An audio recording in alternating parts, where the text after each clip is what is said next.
Halo, kita akan lanjut hari ini membahas tentang sistem atau alat ekspresi berikutnya. Di video sebelumnya kita sudah membahas tentang ginjal. Jadi hari ini kita membahas kulit. Untuk hati sama paru-paru itu detailnya sudah dibahas di sistem pencernaan sama sistem pernapasan. Jadi nanti untuk paru-paru dan hati hanya kita kaitkan saja kenapa dia juga termasuk ke dalam alat ekskresi pada manusia. Kita mulai saja membahas tentang kulit atau yang sering disebut integumen. Kulit atau integumen ini merupakan organ terbesar pada manusia yang berfungsi untuk menutupi permukaan tubuh manusia. Selain itu, integumen juga memiliki fungsi lainnya. Yang pertama, berfungsi sebagai pengeluaran sisa metabolisme berupa keringat.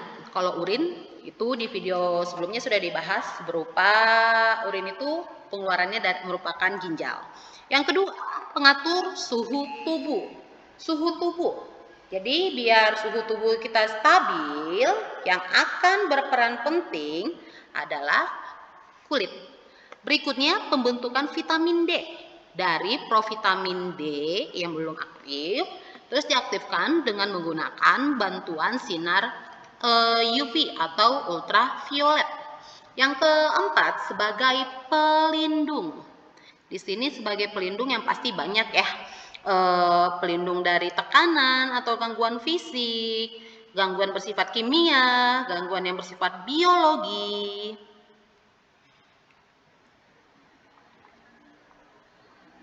Kimia, biologi, fisik, dan lainnya. Yang terakhir dia berperan sebagai indera, karena pada lapisan dermis nanti akan ditemukan kumpulan saraf-saraf yang bisa menangkap rangsangan berupa suhu, nyeri, dan tekanan. Itu fungsinya sebagai indera. Kita lanjut. Untuk membahas struktur, ini adalah struktur penampang lapisan kulit pada manusia. Nah, semuanya sama seperti ini ya. Pada umumnya dibagi menjadi 3 bagian besar. Bagian atas ini adalah lapisan epidermis atau yang sering disebut lapisan kulit ari. Yang kedua, di bagian tengah ini, yang paling besar ini adalah lapisan dermis atau lapisan kulit jangat. Yang ketiga, ini adalah lapisan hipodermis bagian bawah atau lapisan lemak.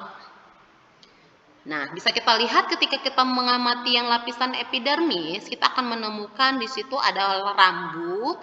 Terus kita melihat ada beberapa lapisan epidermis yang akan kita bahas nanti di slide berikutnya. Nah, berikutnya di dermis kita bisa menemukan banyak hal. Kita bisa menemukan yang namanya kelenjar keringat, kita bisa menemukan akar rambut, kita bisa menemukan otot polos yang berperan nanti untuk menegakkan rambut, kita bisa melihat kelenjar keringat. Itu kita temukan di lapisan kulit jangat atau lapisan dermis. Di lapisan hipodermisnya kita akan bisa menemukan ada pembuluh darah, di sini ada warna biru itu adalah vena, warna merah ini adalah arteri. Yang berikutnya di bagian dermis sama hipodermis, di sini kita melihat ada neuron sensori. Ini adalah untuk penerima dan penerus rangsang.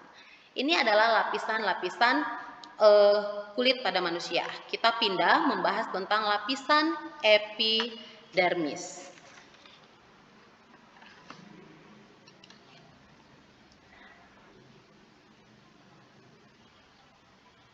Nah, sebenarnya pada permukaan kulit ini terdapat kelenjar keringat ya, tadi yang sudah kita lihat, yang mengekspresikan zat sisa berupa keringat yang dikeluarkan nanti lewat pori-pori. Sekarang kita amatin dulu nih lapisan epidermis. Ada yang namanya stratum corneum, stratum lucidum, stratum granulosum, spinosum, sama basal. Kita akan amati satu-satu lapisan-lapisan epidermis ini. Kita lihat dari yang pertama adalah stratum corneum. Stratum corneum ini dia itu tidak memiliki pembuluh darah. Ini tidak memiliki pembuluh darah.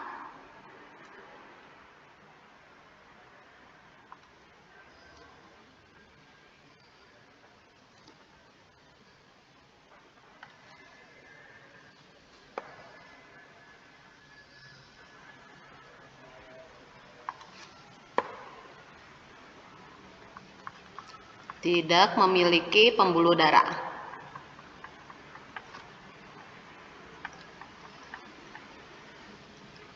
Dan biasanya lapisan ini tersusun atas sel-sel mati.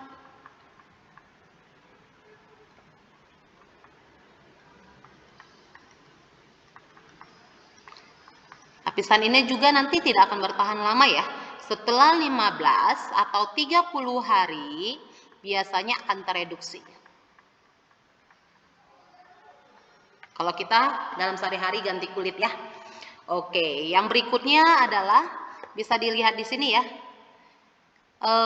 Stratum lucidum. Lucidum. Ini lapisan yang kedua bisa kelihatan. Lapisan ini di bawah stratum corneum. Lapisan ini bening.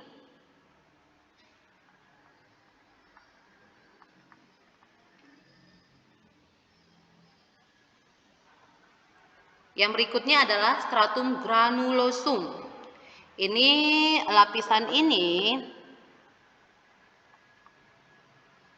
lapisan kulit yang bergranula ya.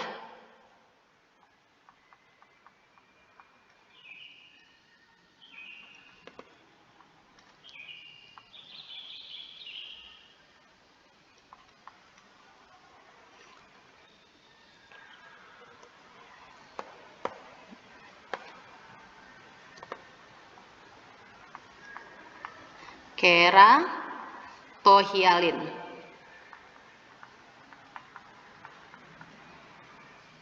Ini fungsinya buat apa sih? Fungsinya ini adalah pembentuk kreatin.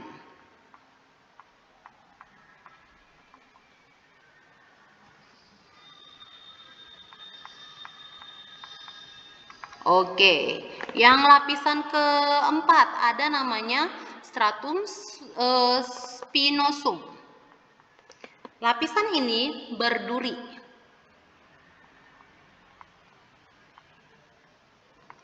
Berduri dan biasanya dia itu memiliki yang namanya sifat desmosom.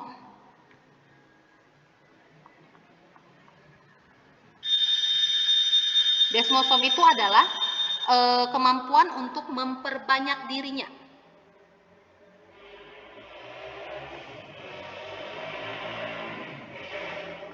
Oke, yang berikutnya adalah stratum basal.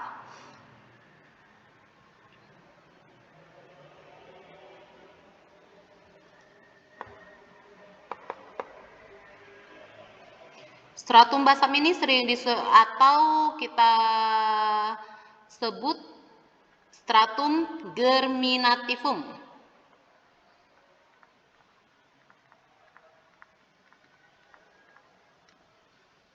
Nah, ini lapisan yang selalu tumbuh membentuk sel-sel.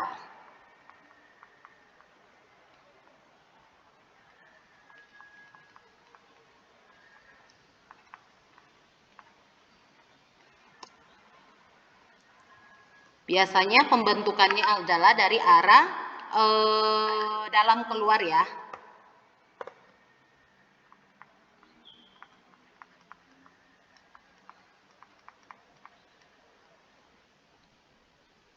Yang spesial lagi dari lapisan germinativum ini, di sini kita akan temukan ada yang namanya sel melanosit. Ini ya. Tunggu sebentar.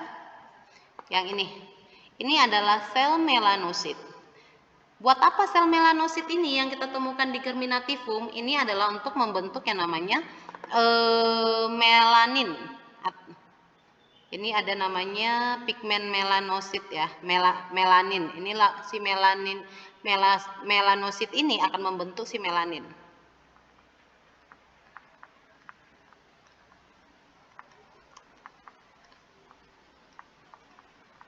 Ini yang kita kenal dengan pigmen kulit.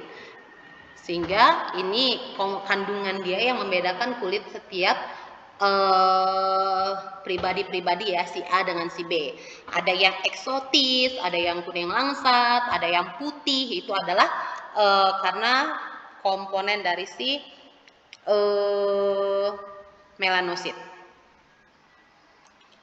Oke, itu tadi di epidermis. Kalau kelenjar keringat tadi sudah tahu ya, ini adalah kelenjar keringat ini nanti yang untuk mengeluarkan sekret atau mengeluarkan keringat zat sisa. Terus di sini ada akar rambut, ini cikal bakal rambut nanti, pembuluh darah ya untuk menyampaikan nutrisi, membawa nutrisi, sari-sari makanan, seperti itu. Ini otot penegak rambut. Kalian pernah merinding kan? Nah, ini itu adalah aktivitas dari otot ini. Kelenjar keringat, atau sering disebut kelenjar keringat ini adalah glandula sebasea ya. Jangan lupa, ini sering disebut glandula sebasea. Ini nanti yang berfungsi sebagai pelumas kulit dan rambut. Makanya suka kadang lepek ya. Pelumas bagi si kulit dan rambut kita. Di sini ada kelenjar minyak, nama lain kelenjar Oke, ini tadi yang kelenjar keringat. Kelenjar keringat ini, sorry ya, ada salah. Dipindahkan ke sini aja deh, salah tulis nih. Ini tadi kelenjar minyak adalah glandula sebasea.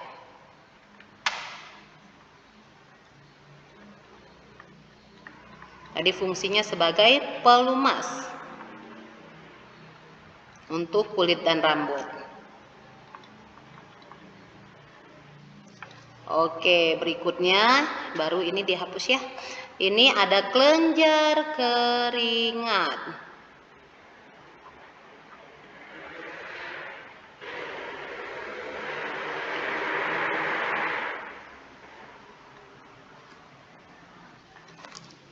Kelenjar keringat itu sering disebut juga glandula sudorifera. Ini nanti untuk mengeluarkan sekret ya.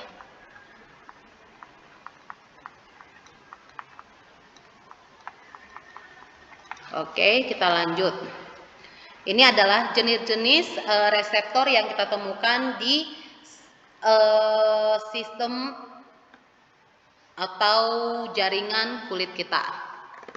Ada rufini itu untuk penerima reseptor panas yang ini.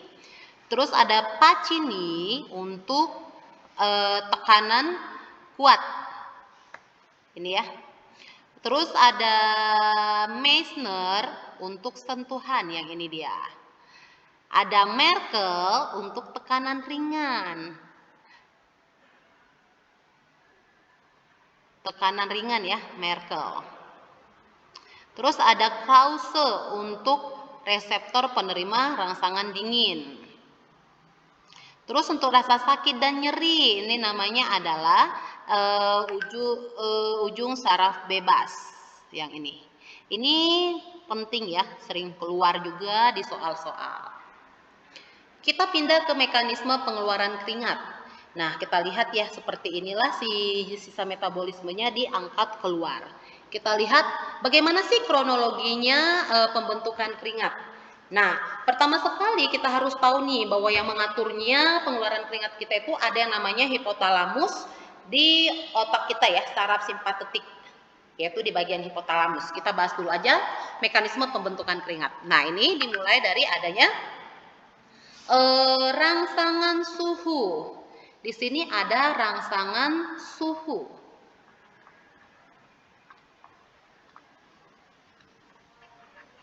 Terus dia, ini kan suhunya meningkat ya. Ketika suhu meningkat, ini akan menyebabkan yang namanya pelebaran pembuluh darah. pembuluh darah melebar.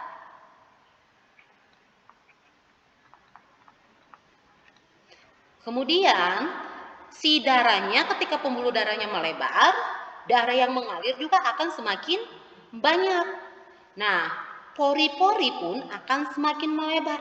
Ketika pori-porinya melebar, dia akan meneruskan rangsangan ke yang namanya saraf simpatetik, khususnya di bagian hipotalamus. Dirangsang si hipotalamusnya, kemudian hipotalamus itu menghasilkan enzim bradikidin. Enzim bradikidin ini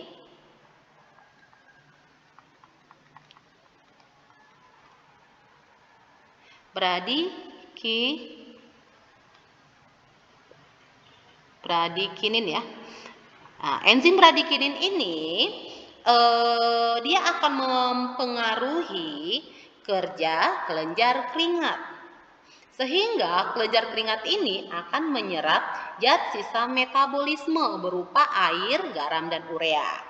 Dan kemudian dia, si kelenjar keringat ini akan mengirimkan si zat sisa metabolisme tadi ke permukaan kulit dalam bentuk keringat.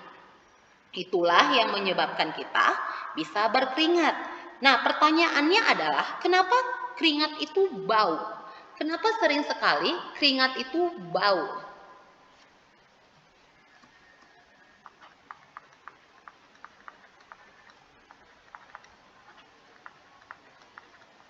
Karena ada bakteri atau mikroorganisme di dalam si keringat, makanya bau. Biasanya yang akan menyebabkan bau itu jenis bakterinya adalah Micrococcus.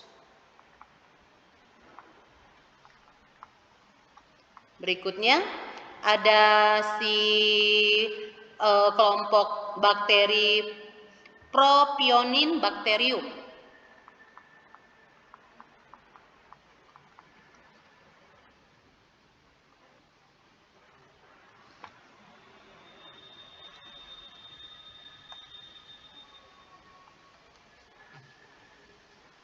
Tunggu sebentar.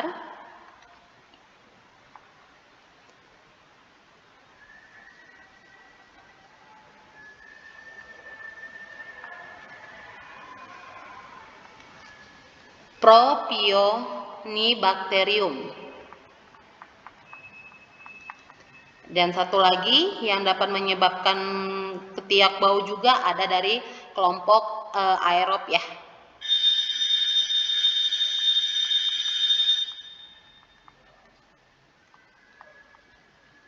Oke. Nah, terakhir kita hubungkan kenapa sih hati masuk ke dalam sistem ekskresi? Karena dia nanti akan mengeluarkan atau sebagai pengeluaran zat sisa berupa cairan empedu yang berasal dari hemoglobin darah. Jadi dia itu termasuk ke dalam alat ekskresi. Kalau paru-paru kita udah pasti tahu dia itu pengeluaran CO2 dan H2O. Terima kasih, sampai di sini.